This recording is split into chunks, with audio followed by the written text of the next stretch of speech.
शीला दीक्षित जी और डॉक्टर मनमोहन सिंह साहब को क्या क्या नहीं कहते थे आम आदमी पार्टी वाले। यही केजरीवाल साहब, यही मनीष सिसोदिया साहब जंतर मंतर और रामलीला मैदान में खड़े होकर के इस सदी के सबसे शरीफ प्रधानमंत्री डॉक्टर मनमोहन सिंह साहब के बारे में क्या क्या नहीं बोलते थे। उन्हें भ्रष्टाचारी कहते थे, लेकिन तिमारपुर वालों, कुदरत की लाठी में आवाज नहीं होती है। जब डॉक्टर मनमोहन सिंह साहब अभी कुछ दिन पहले इस दुनिया को छोड़ के गए, तो उससे पहले ही अरविंद केजरीवाल जी ने वो दिन देख लिया था कि एक सच्चे और अच्छे इंसान पर जब आप कोई झूठा लांछन, झूठा आरोप लगाते हैं तो उसका बदला ऊपर वाला लेता है। जो अरविंद केजरीवाल डॉक्टर मनमोहन सिंह साहब को भ्रष्टाचारी कहते थे, शीला जी को भला बुरा कहते थे, प्रकृति ने डॉक्टर मनमोहन सिंह साहब की जिंदगी में दिखा दिया कि वही अरविंद केजरीवाल और मनीष सिसोदिया साहब भ्रष्टाचार के आरोप में जेल काट करके वापस लौटे। यह कुदरत का इंसाफ है जो प्रकृति ने उनके साथ किया है।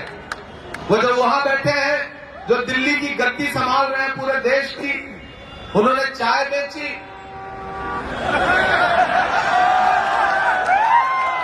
और फिर ये जो छोटे वाले हैं उनके छोटे रिचार्ज, इन्होंने फिर कंपटीशन में शराब बेची। दोनों के बीच में कंपटीशन चल रहा है, एक ने चाय बेची, दूसरे ने शराब बेची।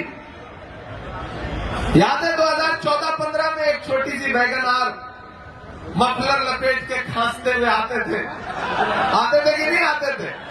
जब देखिए किसी न किसी पोल पे चढ़ जाते थे, वो पोल पे चढ़ते थे और आपको चने के झाड़ पे चढ़ा देते थे। मेरा मानना है कि नरेंद्र मोदी जी जुमला देने में अगर 100% है तो अरविंद केजरीवाल जी 300% है। बड़े बड़े जुमलेबाज इन दोनों के सामने टिक नहीं सकते। खुद की खांसी ठीक कर ली, पूरी दिल्ली खांसने लगी।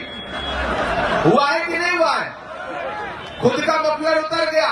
अब प्रदूषण इतना ज्यादा है, भारतीय जनता पार्टी ने दिल्ली के माहौल को नफरत से जहरीला किया और आम आदमी पार्टी ने दिल्ली की हवा को प्रदूषण से जहरीला किया। ये दोनों गुनहगार हैं दिल्ली के।